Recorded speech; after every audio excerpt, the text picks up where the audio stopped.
So, guys, welcome back to the channel again. Today we are going to start a new topic, that is introduction to the econometrics. Econometrics एक ऐसा subject है guys in the master program course में, जिसमें आपको economics को stats के साथ relate करके इकोनॉमिक फंडामेंट्स को सही है उसको प्रूफ किया जाता है। ठीक है, तो आज उसका इंट्रोडक्शन स्टार्ट कर रहे हैं। तो सबसे पहले डेफिनेशन देखते हैं इकोनोमेट्रिक्स होता क्या है। तो econometrics is an application of statistical method to the economic data in order to give the empirical content to the economic relationship. More precisely अगर हम लोग बात करेंगे तो ये क्या कहलाएगा, the quantitative analysis of the economic phenomena based on the concurrent development of theory and observation related by appropriate method of inference. ठीक है, ये इसका डेफिनेशन है इकोनोमेट्रिक्स का। तो गाइज अभी मैंने आपको इकोनोमेट्रिक्स का डेफिनेशन बताया था कि इकोनोमेट्रिक्स एक ऐसा ब्रांच ऑफ इकोनॉमिक्स है इन मास्टर डिग्री कोर्सेज और प्रोग्राम जिसमें हम लोग इकोनॉमिक थ्योरी को वेरीफाई करने के लिए इकोनॉमिक्स थ्योरी के साथ साथ स्टैट्स के टूल्स का इस्तेमाल करते हैं ताकि उसको प्रूफ कर सके दैट इज राइट और रॉन्ग। ठीक है, तो इकोनोमेट्रिक्स बना किससे किससे है, तो econometrics is made up of 4 parts. First is economics theory, second is mathematical economics, third one is economic stats and fourth one is mathematical stats. ठीक है, अब एक एक करके मैं जो है इन चारों पॉइंट्स को आपको एक्सप्लेन करूंगा, सो लिसन केयरफुली। पहला है इकोनॉमिक थ्योरी। इकोनॉमिक थ्योरी क्या होता है, जैसे हम लोग एक स्टेटमेंट पास करते हैं ना कि हाँ मोदी की सरकार जो है सही नहीं कर रही है, विकास की बातें नहीं कर रही हैं, वो जो है सिर्फ धर्म की बातों को लेके आगे बढ़ रहा है, तो हमें क्या कर रहे हैं, स्टेटमेंट पास कर रहे हैं पर्टिकुलर गवर्नमेंट के बारे में। उसी तरह इकोनॉमिक्स थ्योरी कहती है इट मेक्स एन स्टेटमेंट और hypothesis that are mostly qualitative in nature. ये वर्ड याद रखना, ये वर्ड आपको जो है एमसीक्यू क्वेश्चंस में या fill up the blanks question में पूछा जाता है कि इकोनॉमिक थ्योरी की जो इकोनोमेट्रिक्स में होता है, एक इकोनोमेट्रिक्स का पार्ट है ये,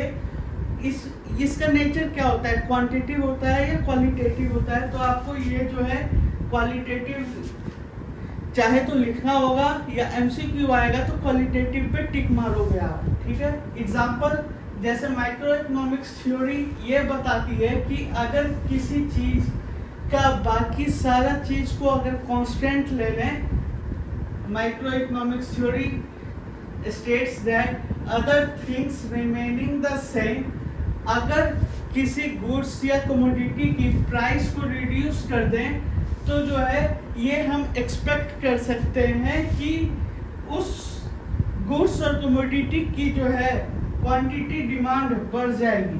ठीक है, फॉर एग्जांपल आप ऐसे समझो कि जैसे अभी कुछ दिन पहले या कुछ महीने पहले टमाटर का रेट बढ़ गया ना, 150 रुपये किलो हो गया टमाटर। ठीक है, तो पहले क्या था, 30 रुपये 40 रुपये किलो था, तो लोग क्या करते थे, चल भाई टमाटर वाले मेरे को 30 रुपये का टमाटर दे दे, 1 किलो टमाटर में 8 पीस 9 पीस चढ़ गया, गए अपना आराम से खाए बनाए। अब क्या कर रहे हैं लोग, 150 रुपये केजी है।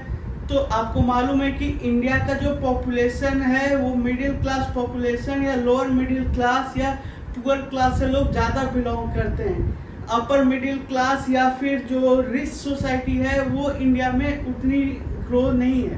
तो अभी 150 रुपये केजी अगर टमाटर है तो लोग क्या कर रहे हैं, भाई 1 टमाटर दे दे, 2 टमाटर दे दे, मतलब अकॉर्डिंग टू द नीड हो रहा है। ठीक है, तो अगर इसकी प्राइस गिर जाए अचानक से सडन, तो लोग क्या करेंगे, जिनको टमाटर की बहुत सब्जी खानी है, चटनी बनानी है, कुछ भी करना है, तो वो चीज़ वो एक्स्ट्रा ले आएंगे ना, तो quantity demanded of that commodity will increase. So guys, दूसरा है आपको मैथमेटिकल इकोनॉमिक्स। मैथमेटिकल इकोनॉमिक्स क्या कहता है इकोनोमेट्रिक्स में, कि हमारा जो इकोनॉमिक थ्योरी है, जैसे मैंने अभी थ्योरी पास किया ना कि जो है हाँ अगर टमाटर का रेट अचानक से गिर जाए तो लोगों के बीच में उसकी क्वांटिटी की डिमांड बढ़ जाएगी। अगर ये एक इकोनॉमिक थ्योरी है तो उस इकोनॉमिक थ्योरी को मैथमेटिकल फॉर्म में रिप्रेजेंट करने का काम ये मैथमेटिकल इकोनॉमिक्स का छोटा सा ब्रांच जो कि इकोनॉमेट्रिक्स का सब पार्ट है वो करता है, ठीक है।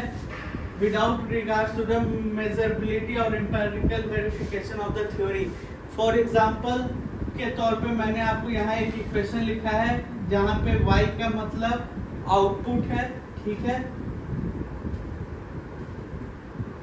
x का मतलब जो आपका इंटरडिपेंडेंट, जैसे सपोज करो कि कोई क्रॉप है, पैडी है, पैडी को जब तक इरिगेशन नहीं मिलेगा एप्रोप्रिएट, जब तक उसको न्यूट्रिशन सप्लाई थ्रू फर्टिलाइजर्स नहीं मिलेगा, पेस्टिसाइड स्प्रे नहीं होगा, वो सारी चीज इस एक्स फैक्टर में कंसिस्ट करेंगे।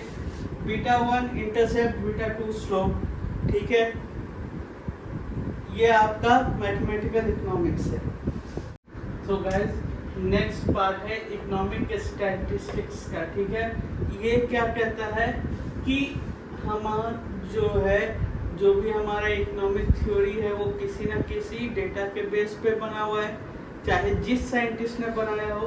तो पर्टिकुलरली जो हमारे पास डेटा होगा उसका कलेक्ट करना, उसको प्रोसेस करना और उसको प्रेजेंट करना किस फॉर्म में, चार्ट्स और टेबल्स के फॉर्म में। ये क्वेश्चन भी आपको जो है इंट्रोडक्शन की जब क्लास होगी इकोनॉमेट्रिक्स की आपके कॉलेजेस में, यूनिवर्सिटीज में, तो ध्यान रखना ये क्वेश्चन भी फिल अप द ब्लैंक्स या एमसीक्यू में 1 नंबर का आता है कि जो है economic stats deals with the, तो collecting, processing and presenting of the data which you have done collected, तो उसको जो है किस फॉर्म में, चार्ट और टेबल के फॉर्म में प्रेजेंट करना, ठीक है। मैथमेटिकल स्टैट्स जो आखिरी इसका सब ब्रांच है इकोनॉमिक्स का, जो 4 ब्रांचेस को मिला के इकोनॉमेट्रिक्स बना है, तो it provides many tools used in the trade.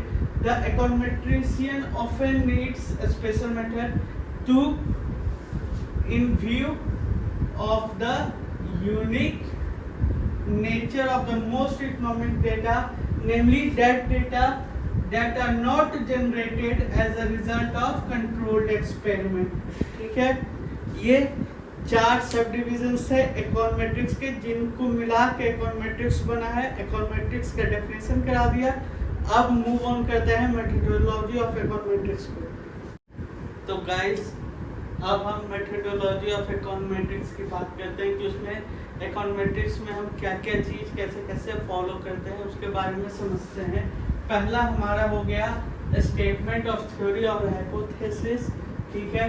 दूसरा है specification of mathematic model of the theory, जिसको शॉर्ट में कभी कभी जब याद करना हो ना, याद करने के ट्रिक में MM लिखते हैं, ठीक है, MM। तीसरा है स्पेसिफिकेशन ऑफ द स्टैटिस्टिकल्स और इकोनॉमेट्रिक मॉडल, जिसको EM लिखते हैं शॉर्ट में याद करते टाइम।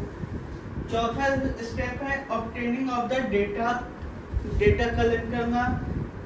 फिर इकोनॉमेट्रिक मॉडल्स का पैरामीटर एस्टिमेट करना, ये 5वां स्टेप है।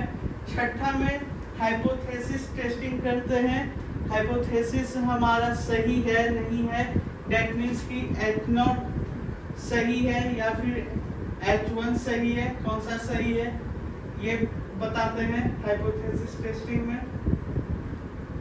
उसके बाद फॉरकास्टिंग और प्रिडिक्शन करते हैं और लास्ट स्टेप है पॉलिसी फॉर्मेशन।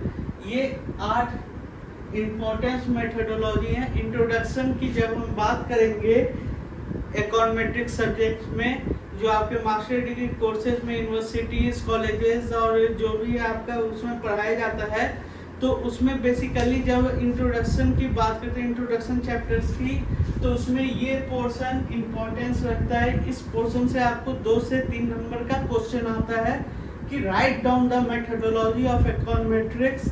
तो you have to state all this points, after that you have to explain each and every points what is there behind this point।